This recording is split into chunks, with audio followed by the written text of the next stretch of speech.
Wisconsin, yeah. When I woke up, we were still in Illinois. Milkman got started right around Toledo, Ohio. So we're still on our load from Pennsylvania to Washington State. And so we're going across I-90. It's a potato chip load. We have to be careful not to go too high in elevation. And unfortunately, this guy has a sinus headache, and it doesn't look like it's, treating him well. He really seems to be in a lot of pain, and so I really feel bad for him. To what do you attribute this sinus headache? Tide laundry detergent. Yeah. Unscented. It's not unscented. It had perfume in it. I didn't realize it had clothes in there that had been washed with it. And so, I'm really sick now. All right, so Milkman is very, very sensitive to smells. Anything that smells, especially fragrance. The Tide fragrance-free that we were using, Tide-free, I guess is what it's called. He said that he thought it was smelling. So what did we do? Did we take that Tide-free out? Yeah, we had to take it out of the room, and then we had another box that was just fine. But unfortunately, some of his clothes did get washed in this lightly scented Tide-free. This is what happens. You get a man who can barely survive the day. It really just is so frustrating because fragrance is completely optional. When one person opts in to fragrance, it affects everybody that they come into contact with that day. I saw a meme that said, you wouldn't force feed a peanut to a kid with a peanut allergy. But when you're wearing fragrance, that's what you do to everybody that you come in contact with who has a fragrance allergy, right? It doesn't just stick to you and you're the only one who smells it. Everybody around you smells it.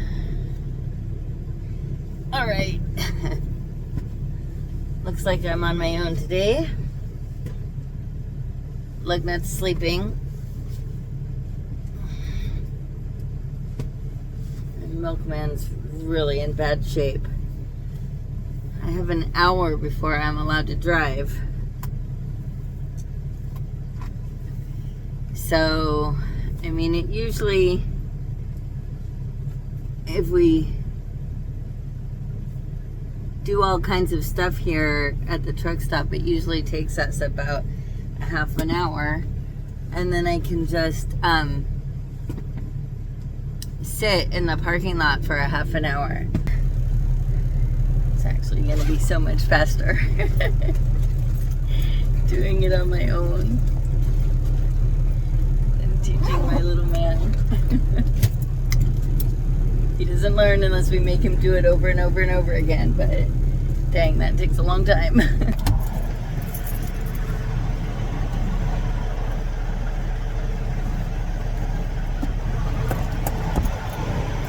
Ugh.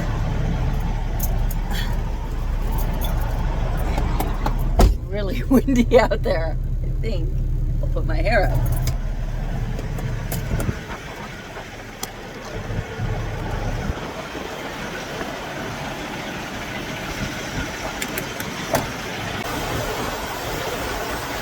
Another fun thing that happened this morning is that our side box came open while Milkman was driving down the road. That's why we always lock it nowadays. I think he feels like that will keep it closed and locked while we're driving down the road, because this happened to us once before. So I don't know if that method just doesn't work or if we forgot to lock it. I suspect we forgot to lock it.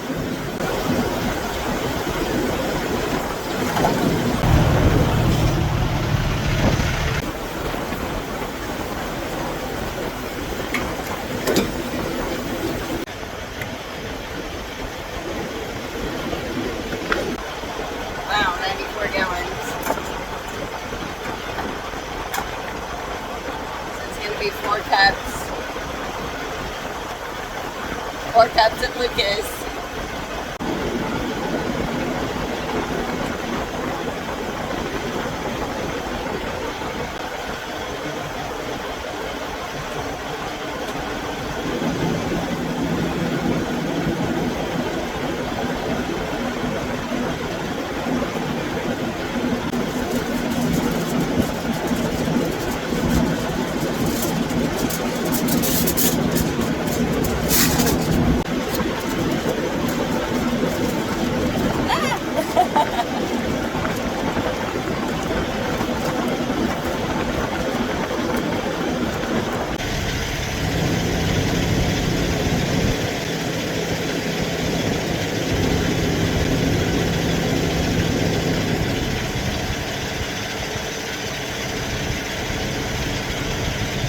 And now time to in the windows.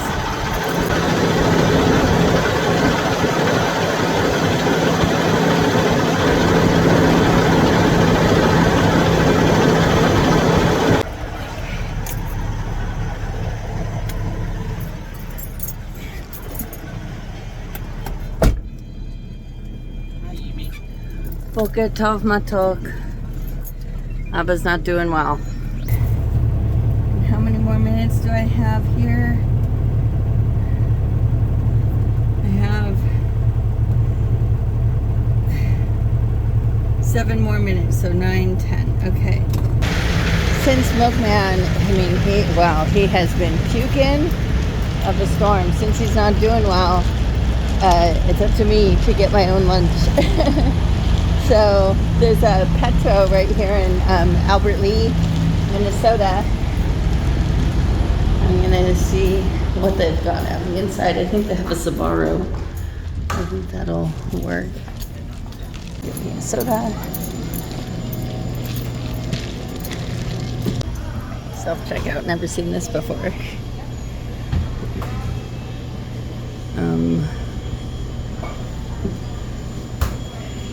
I would say that's jumbo. Fountain refill. Okay.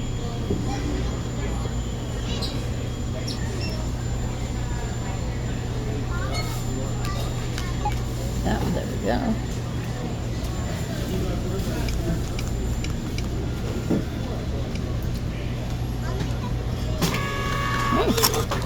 All right. And now for some food. Hopefully they've got something I can eat, vegetarian. Hi, how are you doing? Good, how are you? What do we have here? So there's no meat on the spinach and tomato, right? Okay, can I get 2 of them, please? Yeah. Over here. Yeah. That went smoothly. Uh-oh, pooch. Okay. All right. Where is it?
All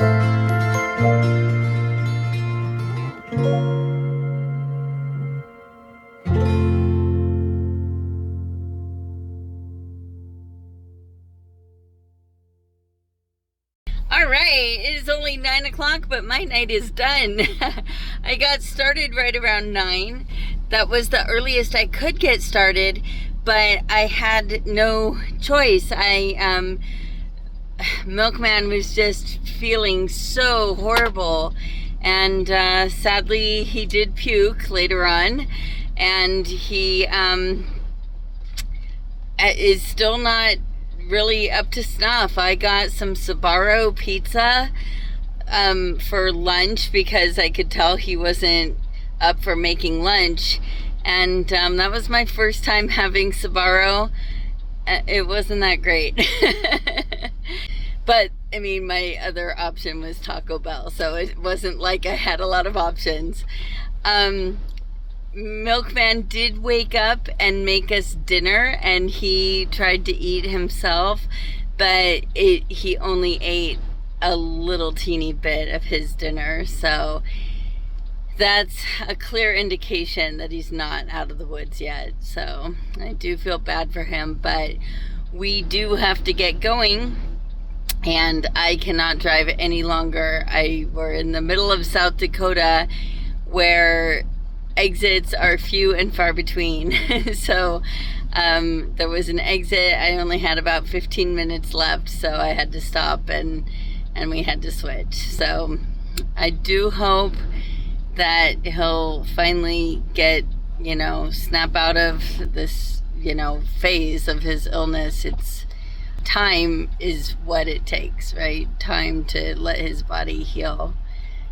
And, obviously letting him sleep it off, he's less miserable if he's sleeping while he's, trying to get better than if he's trying to drive while he's trying to get better. So we're on I-90 in South Dakota. I just passed, not too long ago, some cutoff for Pierre. I think that's the state capital. So that kind of explains where we are. We're literally in the middle of nowhere. There's like nothing around here. So we're about 1,300 miles away from our delivery. So that's almost exactly 2 shifts. And our delivery is not tomorrow morning, but the morning after at 8 a.m. And so, we've got a full day to get there. We'll probably get into the area. I am not sure where we're gonna stop and park for the night. It's kind of the Olympia area, so I'd much rather go through Seattle in the middle of the night than than early in the morning. You never know what traffic's gonna do, so we'll have to figure it out. All right, well, I am definitely gonna go to sleep now. I'm feeling pretty tired. I'm sure I look tired. I'm sure I sound tired. Anyway, thanks for sticking with us. We'll catch you next time.